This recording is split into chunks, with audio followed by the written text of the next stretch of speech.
Hello you.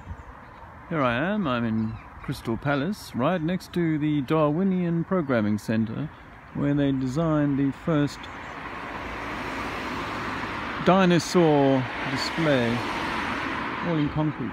Today I wanted to show you this wonderful period property, and as you can see here, oh, it's got such a magnificent entranceway. Some steps up, but you would think that's not a problem.